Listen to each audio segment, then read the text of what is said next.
वो 1908 के, 1907 के, 1885 के, 1857 के, इस तरह के कानून है। किसने बनाए थे? अंग्रेजों ने बनाए थे। काय के लिए बनाए थे? तो हम पर राज करने के लिए, हम पर राज करने के लिए। वो राज वही फॉलो हो रहा है। जो वकील साहब हमारे साथ बैठे हैं, मेरे साथी विष्णु झा वकील हैं, उनसे बेहतर तो कोई जानते नहीं होगा कि वो कितने पुराने पुराने कानूनों को उनको मजबूरी में करना पड़ रहा है। तो अब ये व्यवस्था शोषण की बदले कैसे? तो मैं तो पिछले 25-30 सालों से इंकलाब जिंदाबाद के नारे लगा परेशान हो गया। कोई व्यवस्था नहीं बदली।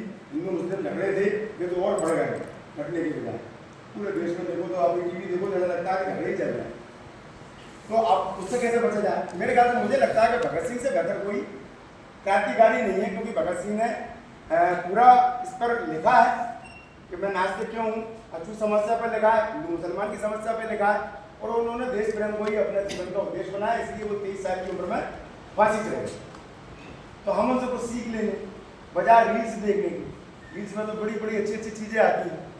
आजकल तो देखो वो मटक रहा है या मटक रही है, रील्स में तो यही चल रहा है। आप देखो तो मतलब यही चल रहा है, और मेरे ख्याल से वो अच्छा भी लगते हैं।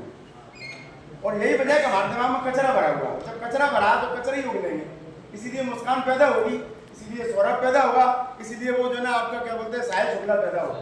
इस धरती पर कोई भगत सिंह पैदा नहीं होगा। क्यों? क्योंकि आप दिशा में सोचते ही नहीं। इसीलिए ये कार्यक्रम लगातार जाकिर भाई के माध्यम से इस इंस्टीट्यूट में मैं करता रहता हूँ, साथी लोग आते रहते हैं। जाकिर भाई का इसमें बहुत बड़ा अहम किरदार है कि मतलब वो हमको बुलाते हैं, परमिशन दे देते हैं करने के लिए। हम अपनी बात करने आते हैं। बात तो होती है आधे घंटे की, कई बार वो 1.5 घंटे तक खिंच जाती है। जो पुराने स्टूडेंट उनको मालूम है। तो अब आपको चूंकि आज हमारे बीच में बहुत सारे लोग हैं, सबको बोलना मैं चाहता हूँ कि ये जो जिनको आज मैंने बुलाया है, ये गुना शहर के वो हीरे मोती हैं जो इन सब चीज़ों में नहीं पड़ते। वो कुछ ना कुछ अच्छा काम कर रहे हैं।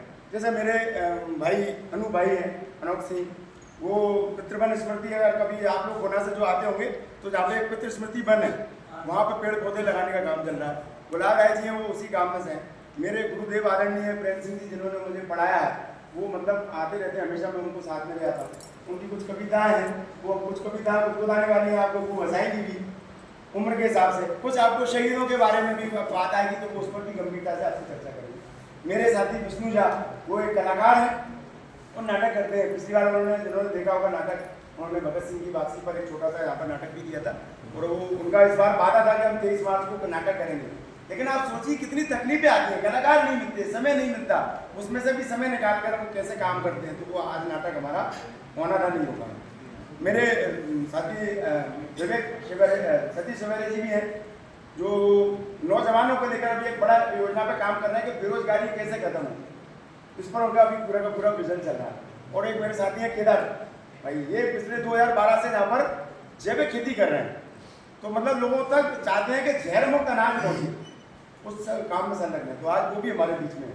तो मैं चाहूँगा थोड़ा थोड़ा सब लोग 5-5 मिनट लेकर बोलेंगे तो आपको सब पता चल जाएगा, आप बोर नहीं होंगे। मैं ऐसा मानता हूँ कि आज का दिन भगत सिंह के नाम थोड़ा सा दे दीजिए।